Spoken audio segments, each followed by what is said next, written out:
Hello everyone, myself Tushar Prabha and this is the 6th lecture on wave optics. In the previous video, we have completed a superposition principle and addition of waves where we have understood the concept of constructive and destructive interference. So here in this session, we are going to cover the definition of interference and then we will go for one of the famous experiment on interference of light, that is Young's double slit experiment. So let us discuss our first topic, that is interference of light. So simply interference means superposition of two light waves or interfering of two light waves, and we have seen superposition of two different kinds of light waves जहाँ पर हमने दो light wave ऐसा देखा जिनमें path difference integral multiple of lambda था and we are having some constructive interference. Second case हमने देखा जहां पे path difference half integral multiple of lambda था, जहां पे हमें क्या मिला, डिस्ट्रक्टिव इंटरफेरेंस मिला. So this will be same चीज को मैं यहाँ पे लिखना चाहूंगी. So the condition for constructive interference is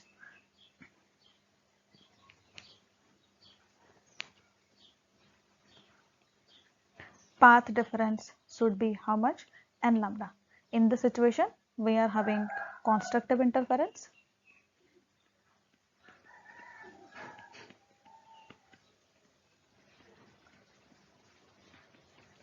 Second case, wherever this path difference equals to half integral multiple of lambda, at those situations we are having destructive interference.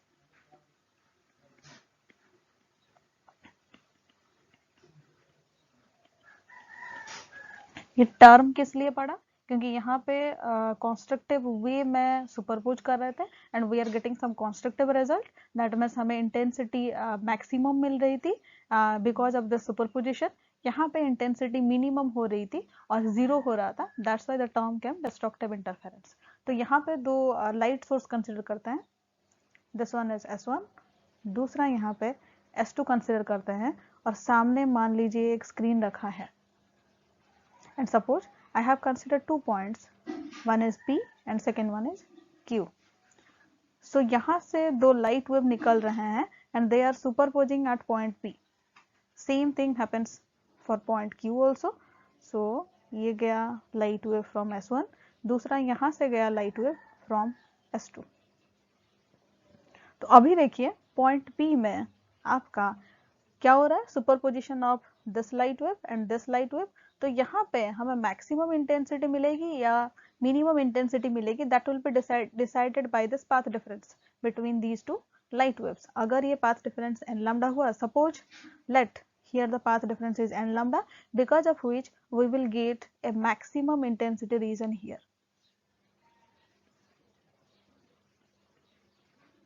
Second, if the path difference between these two light waves here at point Q where they are superposing with each other, यहाँ पे अगर उनका path difference half integral multiple of lambda हुआ, let it be half integral multiple of lambda, so here we will have minimum intensity, मतलब darker region मिलेगा.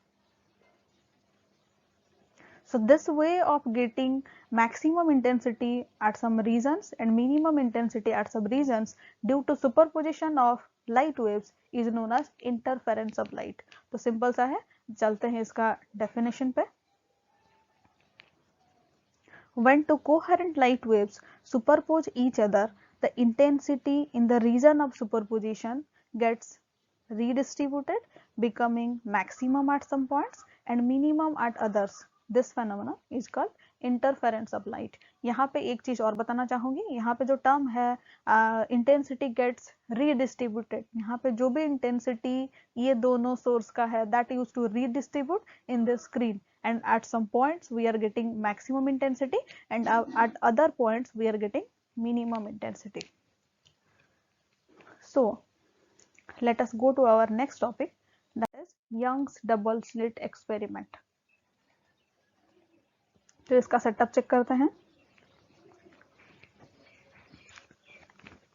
सो इससे पहले हमने इंटरफेरेंस का एक डेफिनेशन देखा जहां पे हम एक वर्ड की यूज की है, when two coherent light source, that means if we are using coherent light source only, then only we can say interference pattern on a screen. ठीक है, तो यहाँ पे ऑर्डिनरी लाइट सोर्स से इसका मीनिंग क्या हो जाता है, ऑर्डिनरी लाइट सोर्स से हम इंटरफेरेंस पैटर्न नहीं देख सकते हैं. सो बेसिकली यंग ने ऑर्डिनरी सोर्स लिया था, and by using ordinary source of light he has observed interference pattern on the screen. So यहाँ पे सवाल उठता है उन्होंने ऑर्डिनरी लाइट सोर्स से फिर ऐसे क्यों किया, और ऑर्डिनरी लाइट सोर्स से इंटरफेरेंस पैटर्न दिखाई क्यों नहीं देता है. Actually in case of ordinary light source the phase of the waves coming from these sources of light, जो ordinary source हम बोल रहे हैं या ordinary sodium lamps हम बोल रहे हैं, उनसे जो waves निकलती हैं light waves, उनका phase constant नहीं रहता है. That means phase used to vary rapidly. और एक वर्ड में हम अगर कहें ये ordinary source क्या है, they are the incoherent source of light. This is the reason, that's the reason for non-observance of interference pattern on a screen. So since ordinary sources of light are incoherent source,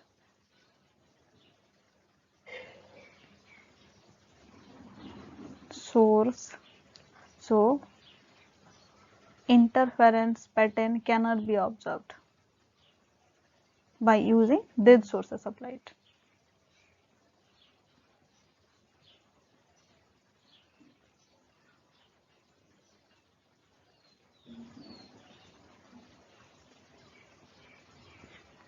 तो यहाँ पे मगर young ने क्या किया था, he has used ordinary source of light and then observe interference pattern on a screen.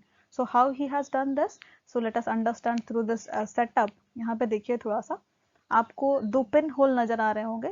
He has taken two opaque object. ये आपका एक opaque कार्डबोर्ड जैसा नजर आ रहा है, दूसरा opaque ऑब्जेक्ट यहाँ पे दूसरा कार्डबोर्ड है. तो ये कार्डबोर्ड में उन्होंने दो पिन होल बनाया. One is S1, this one. Second one is your S2. दूसरा कार्डबोर्ड में उन्होंने एक पिन होल बनाया, that is S, and this pin hole is lighted by a bright source. ये किससे इसको लाइट मिल रही है, एक ब्राइट सोर्स से लाइट मिल रही है, which then illuminates these two light source. S1 S2 को इल्यूमिनेट कौन कर रहा है, आपका S से जो लाइट वेव निकल रही है वो इल्यूमिनेट कर रहा है. अभी ये S1 and S2 will act as coherent light source. कैसे, अगर S1 का जो वेव निकलते हैं यहाँ से, वो वेव में अगर फेज में कोई चेंजेस नजर आता है तो ऑटोमेटिकली S2 से जो भी वेव निकल रहे हैं उसका भी फेज सेम तरीके से चेंज होगा या सेम फेज एंगल चेंज होगा. क्यों, because these two light sources are illuminated by a common light source S. So in this way Young has locked the phase of the light source. ये कभी कभी पूछता है. So phase locking of light source, since S1 and S2 are illuminated by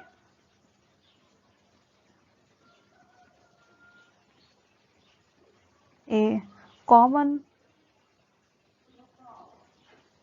source S, they are considered as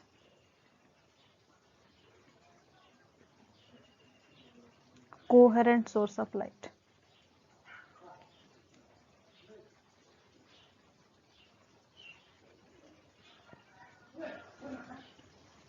दूसरा कुछ setup हम यहाँ पे देखते हैं. यहाँ पे नीचे देखिएगा थोड़ा सा, ये आपका दो सोर्स है, दैट मीन्स यहाँ से लेके यहाँ तक का सेटअप आपको यहाँ पे देखने को मिलेगा.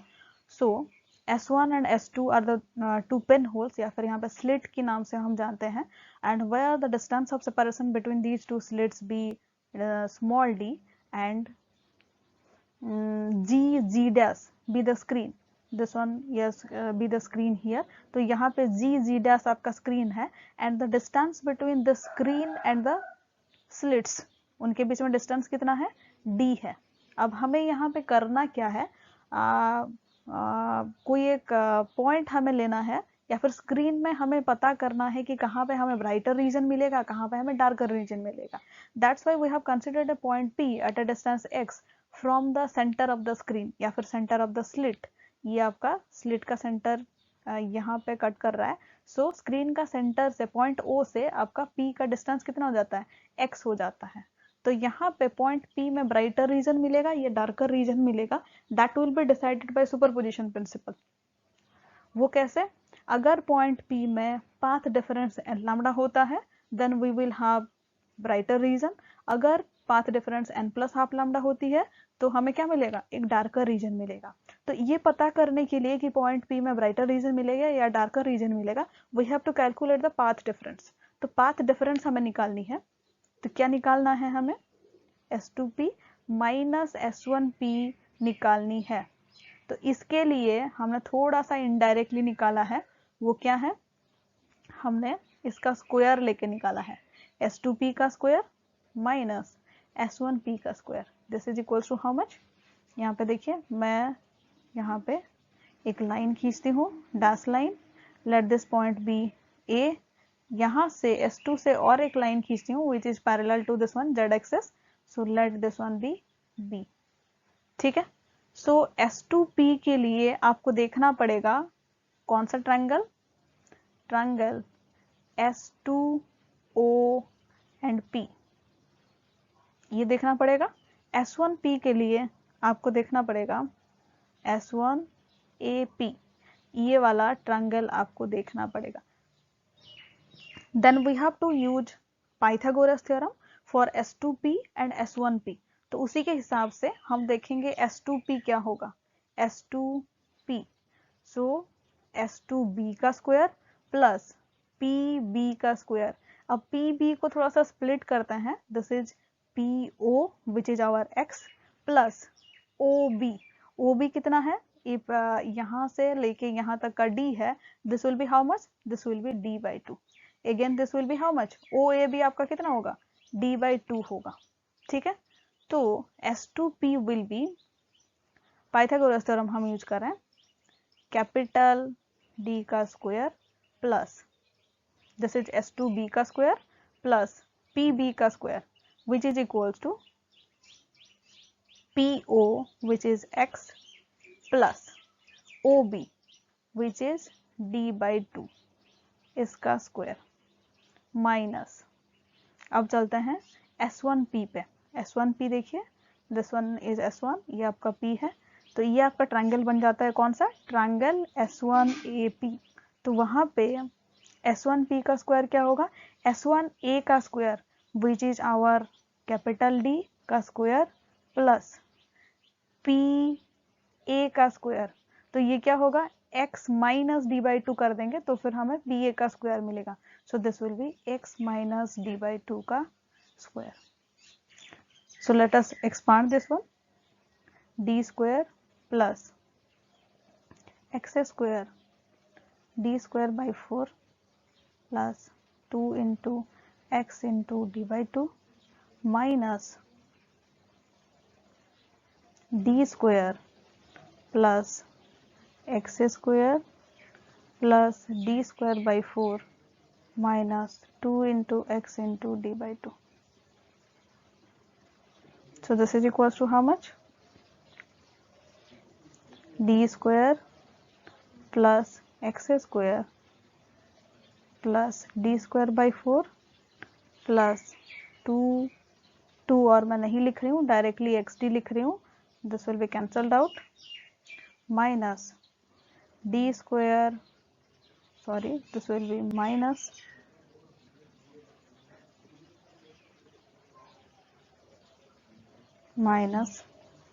x square minus D square by 4 plus XD. So everything will be cancelled out except this XD. So this is equals to how much, 2XD. So we are having S2P square minus S1P square equals to how much, 2XD. So S2P minus S1P will be how much? 2xd divided by S1P plus S2P. तो यहाँ पे देखिए मैंने split up कर लिया, a minus b का whole square था, यहाँ पे मैंने उसको स्प्लिट किया a minus b a plus b से. Suppose here remember the condition that I am using. Sometimes this condition also asked in the question paper. So if small x and small d is very less than capital D. आपका small x क्या था? ये distance O से लेके P तक का distance आपका small x है, मतलब कि ये पॉइंट P कहाँ हो? क्लोज टू O हो, ठीक है. और ये क्या है? D. D is the distance between two slits. ये बहुत छोटा हो तो आपका this one is S1, this one is S2. तो S1P S2P, ये P इधर आए तो फिर S1P क्या हो जाएगा? This will be same as that of this straight line. ये स्ट्रेट लाइन जैसे हो जाएगा. ये स्ट्रेट लाइन का कितना लेंथ है आपका? कैपिटल डी है. सेम ये अगर नीचे आएगा ये S2P भी क्या हो जाएगा? S2PB also equals to D. तो ये कंडीशन में S2P minus S1P equals to how much? 2xd divided by this will be D, again this will be D, so this will be 2 capital D. Okay, so this is the path difference between two waves emanating from S1 and S2. This is in general. अब पता करना है हमें point P में कब bright दिखेगा या maximum intensity दिखेगी, कब मिनिमम इंटेंसिटी दिखेगी. So case 1, if S2P minus S1P equals to n lambda, मतलब कॉन्स्ट्रक्टिव इंटरफेरेंस देखने के लिए या मैक्सिमम इंटेंसिटी देखने के लिए पाथ डिफरेंस क्या होना जरूरी है? इंटीग्रल मल्टीपल ऑफ लैम्डा होनी चाहिए. And this is equals to how much? What we have seen here, this is equals to 2xd divided by 2d. So क्योंकि हमने यहाँ पे nth पोजीशन वाला यूज किया है तो फिर मैं xn लिखूंगी, ठीक है. This implies that the position for the position where we are getting maximum intensity, x क्या है? वो डिस्टेंस है जहां पे हम पता करना चाहते थे कि ब्राइटर रीजन मिलेगा या फिर डार्कर रीजन मिलेगा. So this is equals to how much? 2 cancel कर दीजिए. So this will be n lambda capital D by small d. So this is the position for maximum intensity or brighter region. Secondly हम बात करेंगे case 2 की.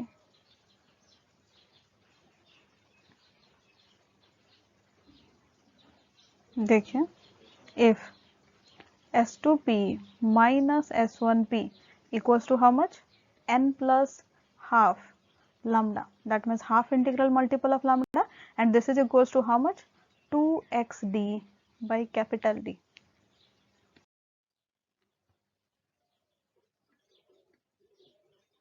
Then we will have destructive interference and we will get a darker region at that point.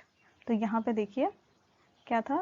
n plus half lambda, this is equals to 2xd divided by capital D, 2d sorry. So ये cancel हो गया. So position for darker region will be n plus half lambda d y small d. So this is the position for darker region. So क्या है? Suppose I am taking n equals to 0. n equals to 0 में क्या मिलेगा हमें? Brighter region मिलेगा. यहाँ पे क्या हो जाएगा? फेज डिफरेंस 0 होगा. Second, n equals to 1, n equals to 2, n equals to 3, ये सारे केसेस में we will have brighter region. दूसरा n equals to 0.5 लैम्डा, ये लैम्डा की मैं बात करी हूँ, 1 lambda, 2 lambda, 3 lambda, n equals to 0.5 lambda. Exactly अगर पोजीशन की बात करूं, this will B xn, xn, xn which is equals to this one d by small d. Same यहाँ पे क्या आएगा, capital D by small d. So 0.5 lambda capital D by small d और 1.5 lambda capital D by small d. ये सारे positions में हमें क्या मिलेगा, डार्क रीजन मिलेगा. सो सी हियर, सेंट्रल में हमें ब्राइट फ्रिंज मिल रही है, फिर डार्क मिल रहा है, फिर ब्राइट मिल रहा है, फिर डार्क मिल रहा है. तो कॉन्सिक्यूटिवली हमें यूं एक बैंड्स मिलेगा स्क्रीन में. एंड दीज बैंड्स और these brighter and dark bands are known as fringes. यहाँ पे फ्रिंज लिखा हुआ है. ये ब्राइट एंड डार्क बैंड को क्या कहा जाता है, फ्रिंज कहा जाता है. So in the next video we will see the intensity pattern of this Young's double slit experiment, and we will see some of the questions on this topic. Thank you.